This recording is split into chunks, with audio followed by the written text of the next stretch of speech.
안녕하세요. 오늘도 사연살롱을 찾아주셔서 감사합니다. 저는 그동안 짓밟히고 있던 저의 기본적인 권리를 다시 쟁취해온 사람입니다. 손윗사람에겐 인사를 하고 식사를 마치면 상을 치우는 것처럼 그런 당연한 사실을 꼭 제대로 혼쭐을 내줘야만 아는 사람이 있어서 말이에요. 가족이라는 이름으로 참고 인내하다 보면 언젠간 스스로 깨닫겠지 싶었지만 그런 사람은 도무지 혼자서 깨우칠 줄을 모르더군요. 참고 참다가 결국은 제가 직접 나서서 알려줄 수밖에 없었던 지난날의 이야기를 여러분들께 들려드리겠습니다. 부디 재미있게 들어주세요. 저는 원래는 평범한 사무실에 다니던 직장인이었어요. 결혼 후에도 아이들을 키우며 요새 말로는 워킹맘으로 한동안 일을 했었죠. 하지만 저희 애들이 중학교에 한창 다니고 있었을 즈음에 시어머니가 쓰러지시는 일이 일어났어요. 시어머니는 홀로 40년 동안 반찬가게를 해오시며 워낙 주변 상가에 계신 분들 사이에서 인망이 두터우신 분이었는데요. 다만 평소에도 관절이 좋지 않아 고생을 하셨는데 그때 하필이면 일하시다가 무릎을 잘못 삐끗해 넘어지시면서 크게 다치신 거였어요. 다행히 평소에도 자주 놀러오던 빵집 사장님이 일찍 발견하시고 병원에 데려다 주셨기에 망정이지 정말 큰일 날 뻔한 사건이었죠. 어쨌든 그날 병원에서 저희는 시어머니가 류마티스 관절염이 진행 중이라는 청천벽력과도 같은 말을 들었고 시어머니의 병세는 하루가 다르게 악화되기 시작하셨습니다. 저는 오랜 고민 끝에 다니던 사무실을 관두고 전업주부로 전향하여 시어머니의 간병 생활을 시작했어요. 남들은 시어머니의 간병을 도맡아 하는 저를 대단하다고 해주었지만 사실 시어머니는 저에게 정말 친정 엄마처럼 잘해주셨기 때문에 제 입장에선 크게 어려운 결정은 아니었습니다. 직장을 관두기 전 고민한 것도 두 아이들을 키우고 있기 때문에 경제적인 고민을 했던 것이지 시어머니를 모시는 것 자체에 대한 고민은 아니었어요. 제가 시어머니 곁에서 밀착 간병을 해드리자 시어머니는 정말 미안해 하시면서도 고마워하셨답니다. 아가야, 정말 미안하구나. 내가 평소에 조금만 더 내 몸을 잘 돌볼 걸 그랬다. 나 때문에 이렇게 일도 못하고 하루 종일 굳은 일만 하니 어쩜 좋니? 아니에요 어머님. 어머님이 저에게 해주신 게 얼만데요. 저는 부모 없는 애라고 어렸을 때부터 하도 손가락질 당해서 절대 이런 집엔 시집 못 올 줄 알았는데 어머님처럼 좋은 분을 시어머니로 만나게 될 줄은 정말 꿈에도 몰랐어요. 제가 민성이 재성이 키울 때 어머님이 도와주신 거 이렇게나마 조금 갚는 거예요. 넌 본래가 심성이 바르고 착해서 뭘 해도 잘하고 어디 가서도 사랑받을 아이다. 오히려 너처럼 착하고 똘똘한 며느리를 얻은 게 내 복이지. 말년에 이렇게 간호도 해주고 말동무까지 해주다니 말이야. 우리 영희가 널 반만 닮았으면 좋으련만. 아가씨도 심성은 고운 분이세요. 순수하시고요. 네, 그럼요. 시어머니는 저를 아껴주시면서도 늘 시누이를 걱정하셨어요. 아무래도 시어머니가 걱정하시는 데엔 다 그럴 만한 이유가 있었는데요. 남편과 8살 차이로 막둥이로 태어난 시누이는 정말 세상 물정 모르고 오냐오냐 자란 티가 팍팍 나는 사람이었거든요. 처음 제가 시집을 왔을 때 남편과 저와도 나이 차이가 한참 나는 시누이를 보고 어느 정도는 사랑을 많이 받고 자랐겠다는 생각을 하긴 했어요. 하지만 정말로 손에 물 한 방울 안 묻히고 자란 정도일 줄은 몰랐죠. 일상 속에서도 가족 행사가 있을 때도 시누이는 자기 밥그릇 설거지 한 번을 안 했고 세탁기를 돌릴 줄도 몰랐어요. 하지만 그런 것보다 더 시누이를 철부지로 보이게 하는 건 바로 시누이의 말과 태도였어요. 세상에 언니, 핸드크림 좀 바르고 사세요. 안 그래도 이제 나이도 있는데 손 보니까 더 늙어 보여요. 어머, 목주름도 관리 좀 하셔야겠다. 저도 당연히 출산하고 나이가 드니까 주름 좀 생기는 건 당연하죠. 제가 그런 거 관리할 시간이 어디 있겠어요? 나는 맨날 시간 내서 열심히 관리하는데 저처럼 부지런히 하면 돼요. 아, 맞다. 어제 입은 제 원피스는 세탁소 맡겨주세요.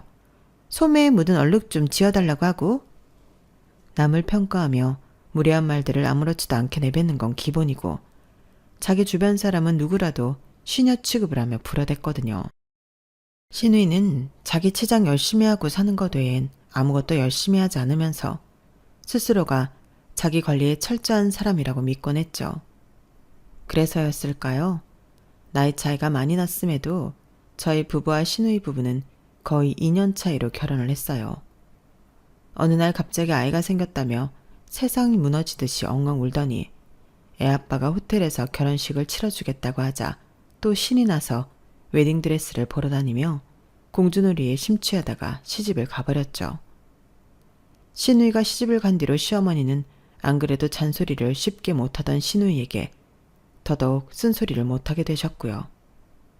그리고 당신 작은 딸을 잘못 키운 걸 두고두고 후회하셨답니다. 시어머니의 근심을 잘 알았기에 왜인지 저도 신우이한테는 한 수 접고 들어가 주게 되더라고요. 신우이와 저 사이에 불화가 생기면 시어머니가 더 마음이 안 좋으실 거라는 걸 누구보다 잘 알았기 때문이에요. 그리고 신우이의 장단을 맞춰주고 나면 어김없이 신우이가 제게 고맙다며 고생했다고 하시는데 그러면 제 마음도 자연스럽게 풀어졌고요. 대기업 연구원에게 시집을 간 신우이는 지방으로 내려가 살았기 때문에 자주 보는 것도 아니었기에 철없는 신우이로 인한 스트레스는 그렇게까지 큰 문제가 되진 않았어요. 물론 시어머니가 오랜 기간 투병 생활을 하실 때 신우이가 신경도 쓰지 않았던 것은 마음속에 남게 되었네요. 제 간병을 도와달라는 것도 아니고 그저 가끔씩 얼굴만 비춰달라고 이야기해 보았지만 그럴 때마다 신우이는 이런저런 약속이 있다며 거절하기 바빴어요.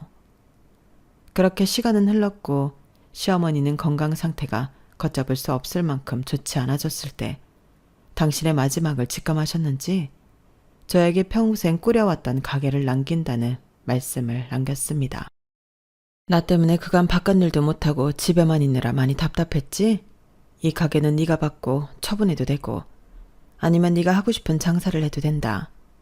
그간 내가 너한테 빚졌던 것들 이걸로 조금이나마 갚는 거야. 아니에요 어머님 무슨 그런 말씀을. 그리고 그 가게를 가장 잘 활용할 수 있는 건 아무리 생각해도 너뿐이다. 우리 애들은 너만큼 야무진 애가 없으니 뭘. 에휴. 너무 걱정하지 마시고 늦었으니 일단 주무세요 어머님. 그런 대화를 나눈 지 얼마 되지 않아서 정말로 시어머니는 하늘나라로 떠나고 말았어요. 그래도 참 다행이라고 느꼈던 건 주무시는 중에 편안하게 가셨다는 거였죠. 선하게 살아오신 시어머니였기에 아마 하느님이 보살펴 주신 게 아니었을까 싶네요. 아무리 어느 정도 예견된 이별이었다고 해도 저는 장례식 때 정말 많은 눈물을 흘렸어요. 남편과 신우이도 참 많이 슬퍼했고요. 신우이가 철은 없을지언정 그래도 시어머니 가실 때는 조문객도 열심히 받고 예의는 차리려고 하더라고요. 장례식이 모두 끝난 뒤 저희 가족과 신우이 가족은 마지막으로 근처 중국집에 가서 식사를 하기로 했는데요. 이런저런 이야기를 조용히 나누는데 갑자기 신우이가 이런 질문을 해오더군요. 그래서 장례식 비용은 어떻게 처리해? 보험 처리 얼마나 해준대? 나중에 정리해서 알려주겠다고 했잖아. 그 얘기를 꼭 지금 해야겠어? 이 얘기가 뭐 어때서? 우리 식사 끝나고 바로 다시 내려가야 되는데 미리 알고 가면 편하잖아. 엄마가 장례식 비용에 보태라고 남겨주신 돈 있어. 그걸로 우선 처리하고 남은 금액은 계산해 봐야 돼. 지금 당장 하기는 힘드니까 이따 저녁에 알려준다고. 뭐 알았어 그럼. 오빠는 그런 거나 좀 미리미리 계산해 놓지. 그리고 엄마가 너 앞으로 남겨주신 거 있어. 엄마 집이랑 그동안 모아두신 거. 주말에 같이 처리하면 돼. 가게는? 가게 얘기는 왜 안 해? 그건 저한테 물려주셨어요. 네? 엄마 가게를 언니한테 줬다고요? 왜요? 이 사람이 엄마 아프기 전부터 가게 일 많이 도와줬잖아. 간병할 때 옆에서 요리도 맨날 했고. 아, 그래요. 잘 됐네요. 그럼 엄마 레시피를 그대로 배운 거예요? 거의 그러지 않을까 싶네요. 어머님 편찮으시기 전에도 어머님이 가르쳐 주신 대로 요리를 거의 다 했었으니까. 어머, 잘 됐다. 우리 엄마 가게 음식 맛있었는데. 우리 다음 달에 서울로 이사 가면 언니가 엄마 대신 요리 많이 해주세요. 다음 달에 서울로 올라온다고요? 네, 남편이 다시 서울로 발령 났거든요. 엄마 손맛이 계속 이어진다고 하니까 너무 좋다. 앞으로 자주 가야겠어. 갑자기 서울로 올라오게 되었다며 눈을 반짝이는 신우이를 보고 저는 왜인지 불안한 마음이 들었어요. 사실 그 전까지의 거리감이 살기 딱 좋았으니까요. 하지만 회사 문제로 인해 올라오게 되었다는 걸 뭘 어쩌겠어요. 저는 곧 웃으면서 자주 오시라고 대답했고 별일이야 있겠나 싶었어요. 가끔 신우이가 와서 음식 좀 집어먹는다고 아까울 것도 없었고요. 오히려 돌아가신 시어머니를 생각하면 제가 신우이의 반찬을 따로 챙겨서 가져다 줄 수도 있었으니까요. 어쨌든 저는 장례식이 끝나고 몇 주 동안 시어머니께 물려받은 가게를 운영하기 위해 꽤 오래 방치되고 있던 가게를 새롭게 청소하고 정리했어요. 가게 구조를 찬찬히 뜯어보니 그 공간은 식당을 차려도 괜찮을 만한 자리더군요. 원래 시어머니가 하시던 반찬 가게를 이어서 하려던 저는 조금 계획을 변경해서 그곳에 백반집을 차리기로 했어요. 시어머니께 배운 반찬과 함께 김치찌개 아니면 된장찌개를 제공하면 근처에 있는 직장인들에게 인기가 좋을 것 같다는 생각이 들었죠.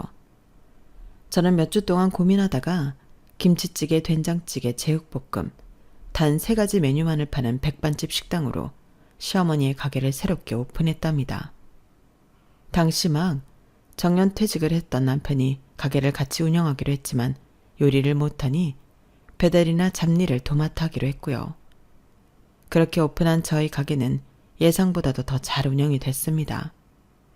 근처 회사원들만 와서 점심 장사나 잘 되겠거니 했던 것이 아침에는 동네 어르신들이, 저녁에는 퇴근하는 직장인들이, 그 사이에는 주변 상가 직원들이 식사를 하러 오더군요. 특히나 집밥처럼 맛있는 반찬을 내어드리니 혼자 사는 사람들이 정말 많이 오시는 것 같았어요.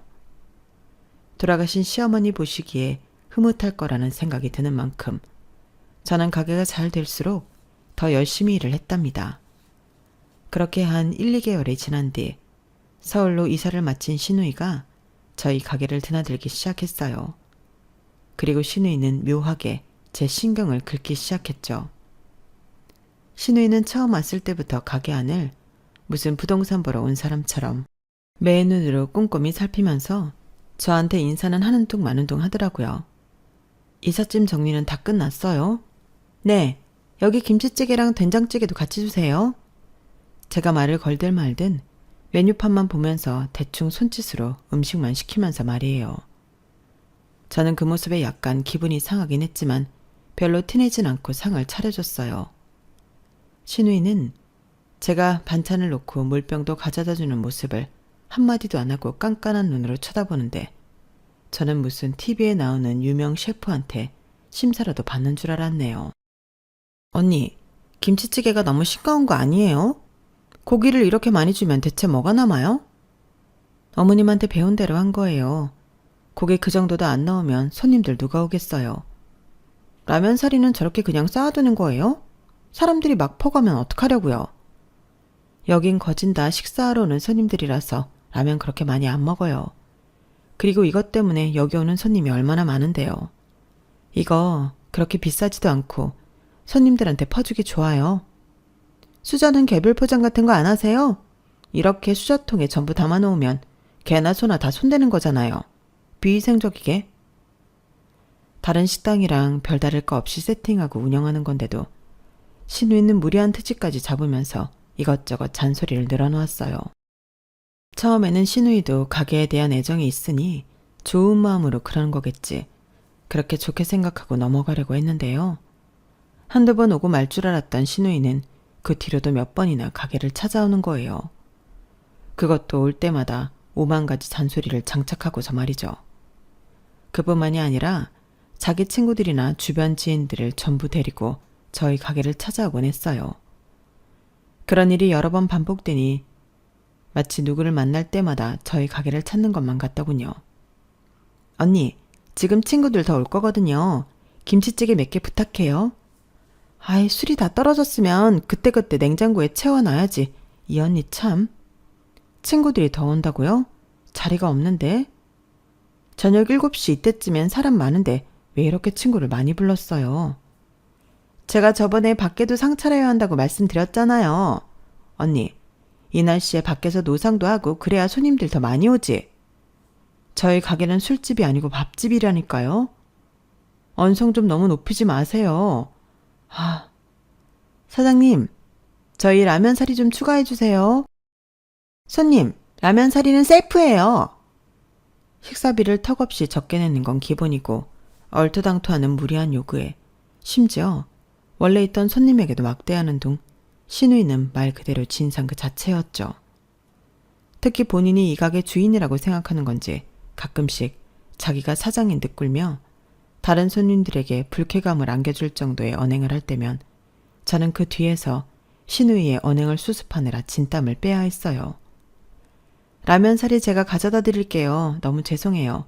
여기 사이다도 같이 드세요. 이건 제가 그냥 드리는 거예요. 아니, 가족분이신 것 같은데 관리 좀 하셔야 되는 거 아니에요? 저희가 여기 식사할 때마다 오는 곳인데 요즘 너무 분위기가 달라졌어요. 안 좋은 쪽으로. 제가 잘 타일러 볼게요. 정말 죄송해요. 제 속이 부글부글 끓고 있는 걸 아는지 모르는지 신우이는 기어코 자기 돈으로 야외 테이블을 사서 가게에 가져다 놓았어요. 그리고 그게 본인 정용 VIP 의자라도 되는 양 올 때마다 보란듯이 펴놓고는 상을 차렸죠. 신우이와 왔다 가면 술병에 나뒹굴고 온 바닷가 테이블에 된장찌개며 김치찌개를 쏟아놓는 등 난장판이 되고 말았어요. 처음 한두 번이야 술 먹고 기분이 좋았나 보다 넘어가는 거지. 거진 반년을 그렇게 깽판을 치니 저희 인내심도 한계까지 다다르고 말았습니다. 당신 나랑 얘기 좀 해. 결국 저는 남편을 식탁으로 불러 앉힐 수밖에 없었죠. 무슨 얘기? 내가 무슨 얘기를 하겠어. 아가씨 얘기 말고 내가 화낼 게 뭐가 있느냐고. 당신이 아가씨 불러서 얘기 좀 해봐. 아니 하루 이틀도 아니고 대체 언제까지 이럴 거야? 당신도 오며 가며 아가씨 하는 거 다 보고 있잖아. 어쩜 한마디를 안 하고 그대로 내버려둘 수가 있어? 그래도 꼬박꼬박 찾아와 주는 게 어디야? 뭐? 지금 아가씨랑 그 친구인지 뭔지 아는 사람들을 보고도 그런 얘기가 나와? 가게 앞에 사람들이 많으면 사람들한테 홍보가 될지도 모르잖아. 걔도 생각이 있어서 일부러 친구 많이 데려오는 거겠지. 친구들 많이 데려오면 뭐. 그 손님들 중에서 자기 목 내고 가는 사람은 하나도 없어. 떼거지러 와서 그 진상을 피우고 가는데 돈 내는 사람은 아무도 없다니까? 손님을 많이 데려올수록 가게 손해야 손해. 알았어. 내가 한마디 할게. 잘 좀 말해봐. 아가씨가 자꾸 가게에 와서 이렇게 진상 피우면 있던 손님도 다 떨어져 나가. 안 그래도 자주 오시던 분들이 한마디씩 한다고. 알았어. 남편은 손을 휘휘 저으며 알겠다고 했지만 저는 결정적일 땐 물러터진 남편을 알기에 마음이 불안할 수밖에 없었어요. 그래서 몇 번이나 단호하게 똑바로 말하라고 남편을 다그칠 수밖에 없었죠. 며칠 뒤 남편은 가게 안으로 들어오면서 자기가 동생한테 잘 얘기를 하고 왔으니 걱정 말라며 호언장담을 했어요. 그래도 제가 걱정한 포인트를 잘 알아들었는지 제가 불안해하는 내용을 알아듣게 설명했다고 하더군요. 그렇게 말해주니 저도 걱정을 한시름 덜어놓을 수 있었네요. 기분 탓인가? 정말로 그 이후로 며칠 동안이나 가게는 평화롭고 조용한 듯 했죠. 하지만 단 4일 만에 신우이는 다시 가게에 나타났어요. 물론 전처럼 자기 손님을 떼거지로 몰고 와서 진상을 피우는 짓은 하지 않았죠. 대신 절 보는 눈이 대단히 안 익고 왔어요. 신우이는 절 시키지도 않고 알아서 술병을 가지고 가더니 전보다 더 깐깐한 눈으로 가게를 샅샅이 훑어보며 선심을 쓰는 듯한 말투로 이런 말을 해댔어요. 언니, 오늘은 장사 끝나고 바닥 좀 깨끗하게 닦아놔요. 지난번부터 느낀 건데 여긴 바닥이 너무 더러워서 밥맛이 뚝 떨어져요. 그래도 여기가 우리 엄마 가게였는데 저도 가게가 망하는 꼴을 보고만 있을 수는 없잖아요. 잔소리라고 생각하지 말고 다 언니 잘 되라고 하는 말이니 곱게 들어주세요. 누구 때문에 장사를 접을 뻔했는데 그딴 소리를 하니 속에서 천불이 있는 것 같았어요. 그래도 전처럼 사람들을 많이 불러오거나 술을 거나하게 마시면서 진상을 피우진 않으니 참고 넘어가 주었는데요. 아무리 곱게 그냥 넘어가 주려고 해도 신우이는 계속해서 가게에서 식사를 때우며 제 속을 박박 긁는 겁니다. 사람들 불러서 소란 피우지 말라고 했더니 그것만 안 하는 대신 제 속을 뒤집겠다고 아주 작정을 한 것처럼 말이에요. 언니, 이거 반찬 맞는 지 오래된 거죠? 오늘 아침에 다 만들어 둔 거예요. 그날 만들어두면 반찬은 다 나가서 남겨둘 것도 없어요. 진짜예요? 뭐 오늘 맞는 것 같지가 않은데. 아휴, 엄마가 물려준 가게인데 영 그때 손맛을 못 따라가시네. 매번 말끝마다 자기 엄마가 물려준 자기네 집 가게였던 이런 레파토리를 붙이면서 자기가 이 가게 진짜 주인이라는 뉘앙스로 말하면서 말이죠. 그뿐만 아니라 신우이는 자꾸만 다른 손님들이 들으면 크게 오해할 만한, 식당 운영하는 입장에서 들으면 가슴이 철렁할 만한 이야기를 툭툭 던지는 겁니다. 일부러 주변 사람들 들으라는 듯이요. 방금 의자 아래로 뭐가 지나간 것 같았는데? 언니, 여기 식당에 벌레 있는 건 아니죠? 저희 업체 쓰면서 방역 철저히 하고 있어요. 무슨 벌레가 있다는 거예요? 아니, 분명히 밑으로 지나간 것 같았다니까요. 어떤 벌레가요? 아가씨가 확실하게 봤어요? 그냥 느낌만 가지고 그런 얘기를 하시면 어떡해요? 아가씨, 방금 한 말에 책임지실 수 있어요? 뭐 그럼 아닌가 보지. 뭘 그렇게 예민하게 굴어요. 우리 집 가게였던 곳이 깨끗하길 바라니까 하는 소리지. 참나. 깜짝 놀란 제가 단호하게 본인 말에 책임질 수 있겠냐고 되물으니 신우이는 그제야 목소리를 줄이고 툴툴대면서 슬그머니 꼬리를 내리더군요. 하지만 신우이가 자꾸 이런 소리를 해대면 위험하겠다는 생각이 번쩍 든 저는 그날 가게 마감을 마치자마자 녹음까지 되는 CCTV를 주문했어요. 그리고 바로 며칠 뒤에 가게 안에 설치해 놓았죠. 신우이가 지정석처럼 앉는 자리가 중점적으로 보이도록 애초부터 CCTV를 한 대 더 구매해 설치했고요. 아니나 다를까 CCTV를 설치하고 얼마 지나지 않아 신우이가 또 가게를 찾아왔을 때였어요. 일부러 또 사람이 많은 시간대에 와서는 오자마자 밥도 먹기 전에 술부터 거나하게 마시더니 갑자기 작정한 듯 모함을 하려고 하더군요. 언니 여기 봐봐요. 여기. 지금 감자볶음에서 머리카락 나온 거 보여요? 안 보여요?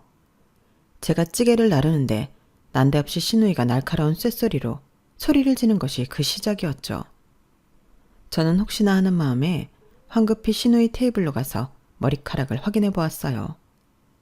하지만 제 머리카락이라고 하기엔 신우이가 들고 있는 머리카락은 너무 길고 게다가 갈색으로 곱게 염색까지 되어 있었어요. 저와 남편은 둘 다 염색을 안 한 쇼컷머리였는데 말이에요. 저희 가족 중 머리 길이가 어깨를 넘어갈 정도로 길고 갈색으로 염색한 사람은 딱 한 명, 신우이뿐이었죠. 저는 신우이가 치켜들고 있는 머리카락을 확인하자마자 주변 손님들이 다 들을 수 있을 만큼 명확한 목소리로 차분하게 말했습니다. 이건 저희 가게에서 나온 머리카락이 아니에요. 저희 가게에서 일하는 사람 중에는 이렇게 갈색으로 염색한 사람도 없고 머리가 이렇게 긴 사람도 없어요. 누구 머리카락이든 이런 게 반찬에서 나왔다는 것 자체가 음식 관리를 엉망으로 하고 있다는 거잖아요. 테이블 위에 음식 세팅해 준 지 20분 지나서 저희 머리색도 아닌 머리카락에 발견된 게 100% 저희 가게 잘못이라는 건가요? 지금 이 머리카락은 길이도 색깔도 아가씨 머리색이랑 일치하는데요. 제 머리색 아니거든요? 이봐요 언니. 잘못을 했으면 잘못했다고 사과를 하세요. 그러면 제가 사람이 실수할 수 있지 하고 넘어가 드릴 거 아니에요? 왜 이렇게 박박 우기기만 하세요? 제가 저희 엄마 가게 관리 제대로 못한 거 가지고 뭐라도 하기라도 해요? 제가 관리를 소홀히 해서 일어난 일이 아니니까 그렇죠. 자꾸 허위 사실 얘기하면서 영업방해 하실 거면 이만 나가주세요. 다른 손님들한테 패끼치지 말고. 뭐라고요? 지금 말 다 했어요? 저희도 손님을 가려서 받을 권리가 있어요. 특히 의도적으로 저희 가게를 비방하려고 없는 사실을 만들어내고 다른 손님들께 피해를 끼쳤다면 더더욱이요. 미쳤어요? 손님을 가려받아? 참나. 언니, 전 여기 가게 주인 딸이에요. 원래 주인 딸이라고요. 남의 엄마가 물려준 가게로 먹고 살면서 주제 파기 안 되세요? 신우이가 언성을 높이자 가게 안 손님들이 전부 신우이 쪽을 쳐다봤어요. 남편이라도 있었으면 남편한테 신우이를 데리고 나가라고 했을 텐데 하필 그때 아들 자취방 관련한 일이 있어 부동산에 가 있었기에 저 혼자 신우이를 상대해야만 했죠. 저는 신우이의 아나무인한 태도에 머리끝까지 화가 났지만 다른 손님들이 계시니 어쩔 수 없이 이를 악물고 다시 한번 화를 눌러참고 말했죠. 좀 전에 말한 대로 목소리 낮추고 다른 손님들한테 패기치지 마세요.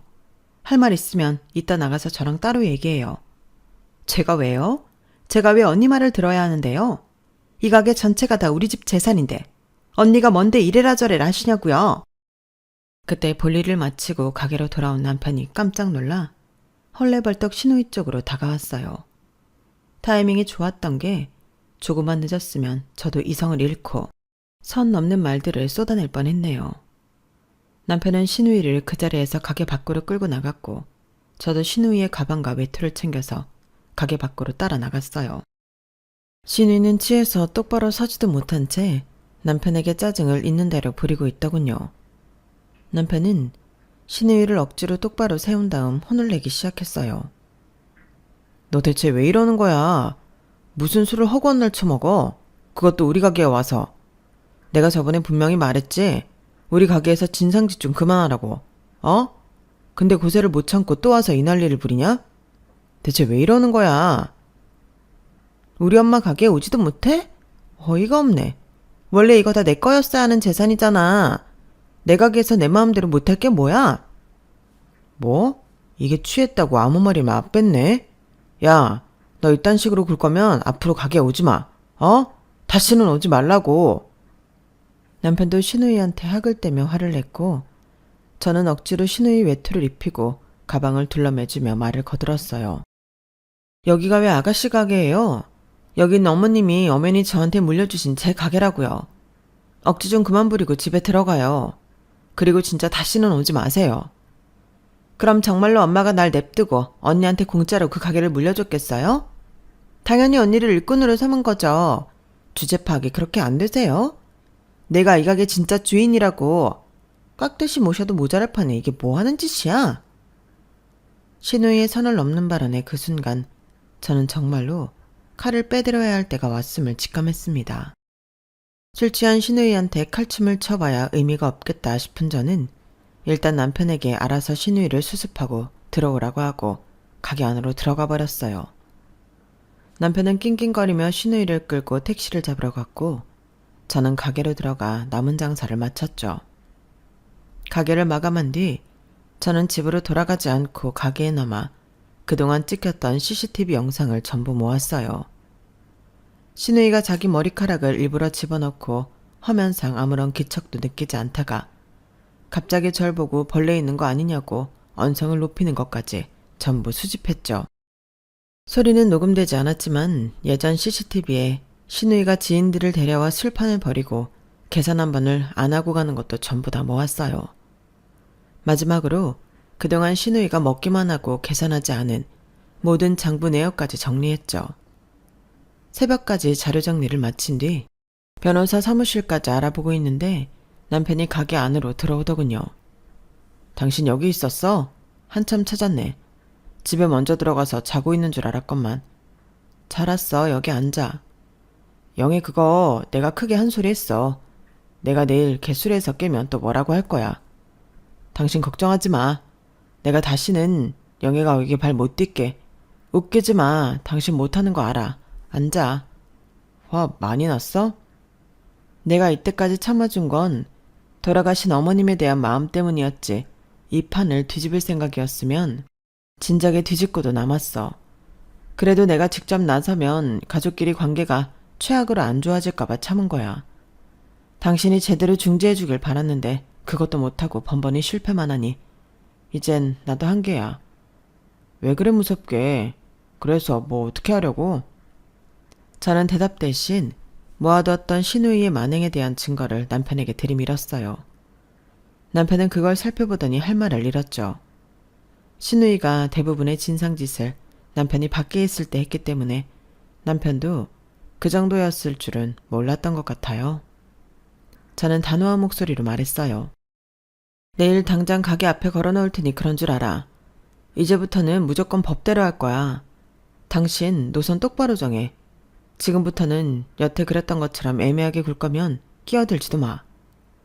그래도 법대로 한다니 그건 너무 심한 거 아니야? 그럼 당신이 혼자 가게 운영해. 혼자 요리하고 밥하고 재료 준비하고 어디 해봐봐. 내가 기꺼이 넘겨줄 테니까.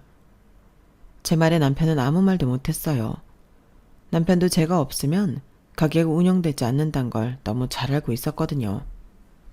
아가씨도 이제 40대야. 애엄마라고. 언제까지 싸고 둘래?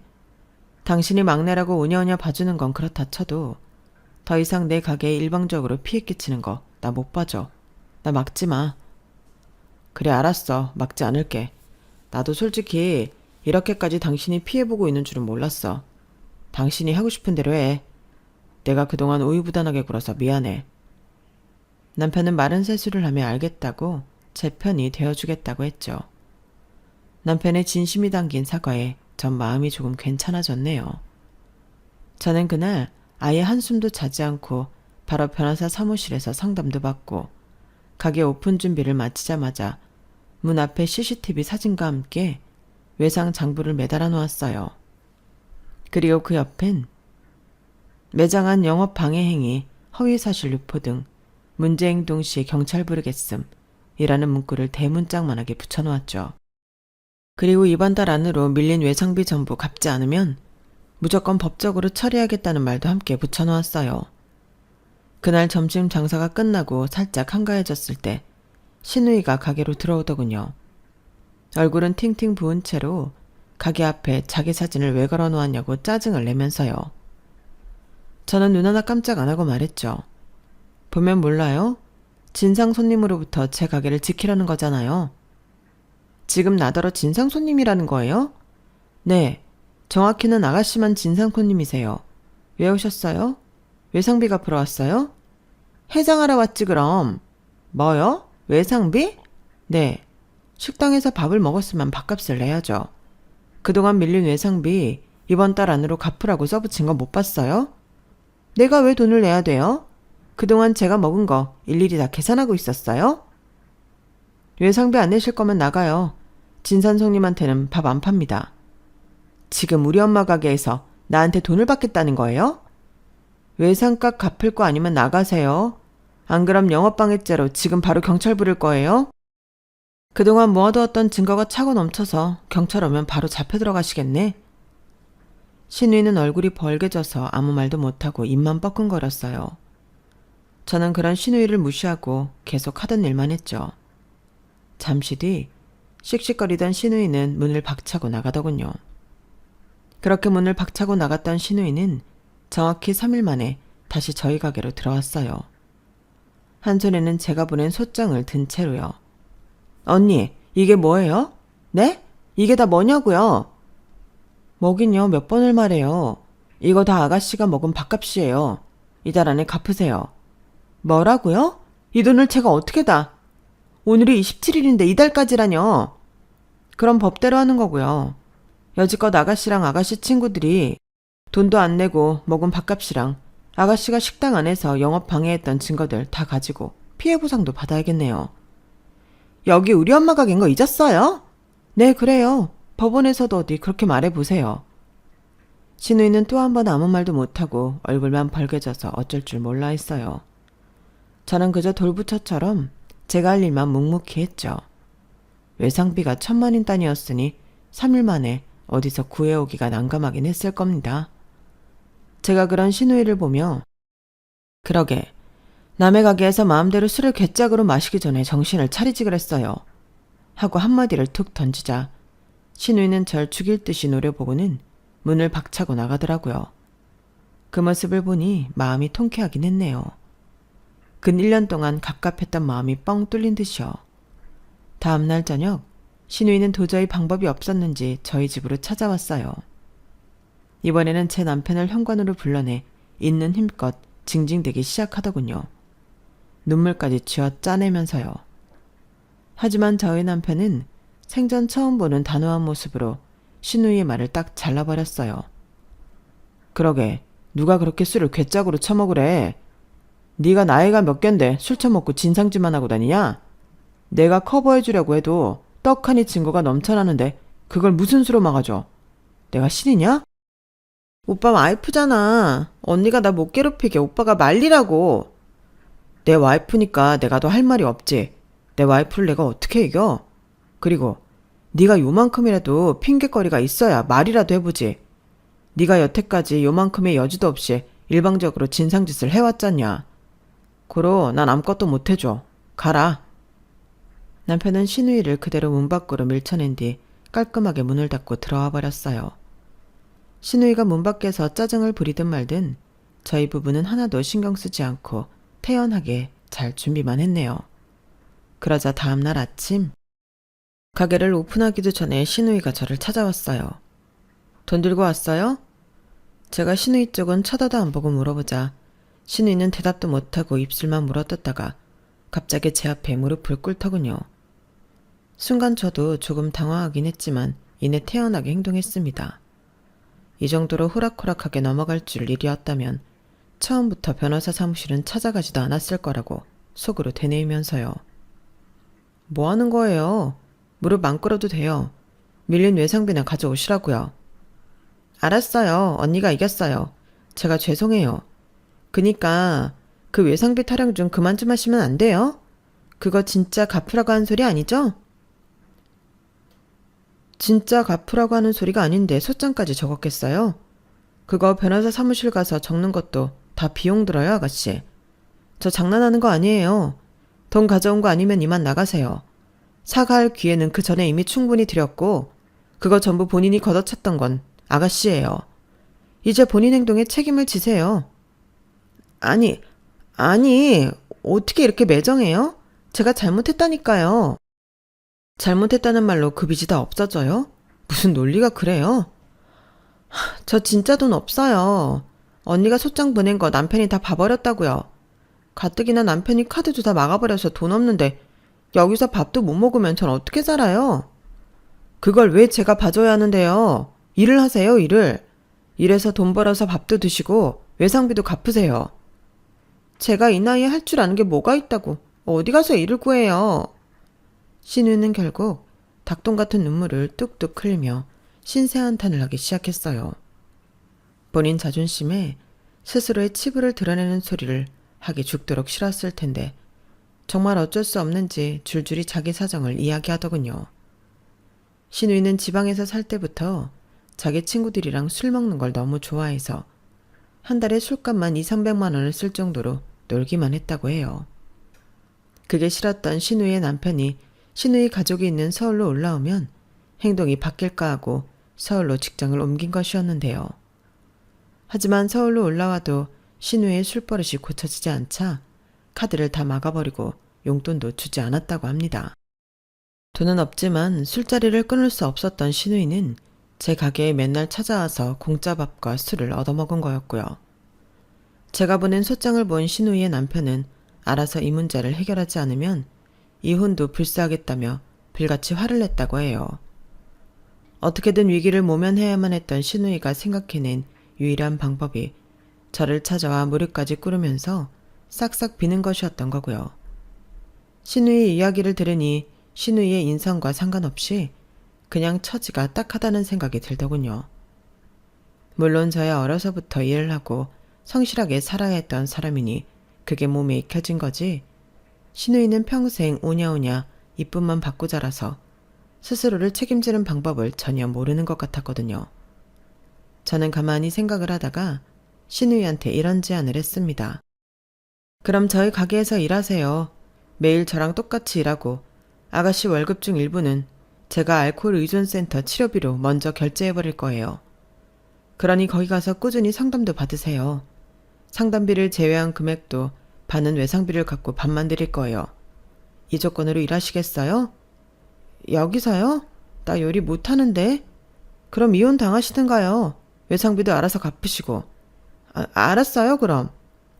신우이는 울며 겨자먹기로 제 제안을 받아들였어요. 저는 그날 바로 신우이에게 머리는 까맣게 염색해오고 화려한 손톱도 전부 말끔하게 지우고 오라고 했습니다. 그리고 바로 다음 날부터 신우이와 함께 일하기 시작했죠. 제 결정을 들은 저희 남편은 오히려 저에게 너무 고맙다며 자기가 일을 똑부러지게 가르치겠다며 나섰어요. 진작 그랬어야 했는데 말이야.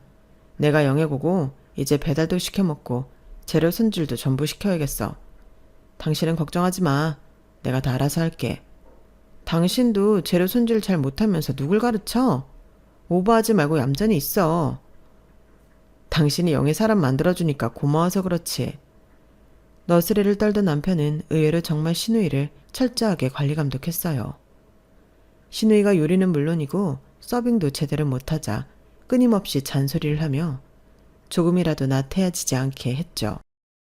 신우이의 남편도 신우이가 저희 가게에서 일한다고 하니 반색을 하며 저희를 찾아왔어요. 저희 부부한테 선물까지 들고 오더니 신우이 몰래 외상비를 다 갚아도 계속 일하게 붙잡고 있어달라고 부탁을 했죠. 가족들이 전부 제 편을 들어주니 저도 수월하게 신우이를 데리고 장사를 할 수 있었답니다. 신우이는 처음에는 찌개가 뜨겁다고 울상, 재료 손질하다 손톱 밑이 물들었다고 울상, 아주 매일같이 징징대더니 약 4개월이 지난 요즘은 수월하게 일을 하고 있어요. 손님들한테 좀처럼 친절하게 응대도 못하던 사람이 조금씩 손님들이랑 웃으며 얘기도 할 수 있게 되었고요. 알코올 의존증 치료도 꾸준히 받으면서 지금은 술을 안 먹은 지 한 달이 훌쩍 넘었답니다. 이제는 안색도 좋아지고 같이 가게 오픈 준비를 할 때면 두런두런 담소도 나눌 만큼 저희는 가까워지게 되었어요. 중간 과정이 힘들었지만 돌이켜 생각해보면 결국 이렇게 서로 잘 지내게 되어 시어머니가 하늘에서 보시기에도 좋아하실 거라는 생각도 드는 요즘입니다. 제 이야기는 여기서 마치겠습니다. 들어주셔서 감사합니다. 가족과 잘 살 수 있도록 응원해주세요. 그럼 다들 행복하시고 부자 되세요. 여러분, 사연 댓글에 응원과 현명한 조언 부탁드려요. 좋아요와 구독은 저에게 큰 힘이 됩니다.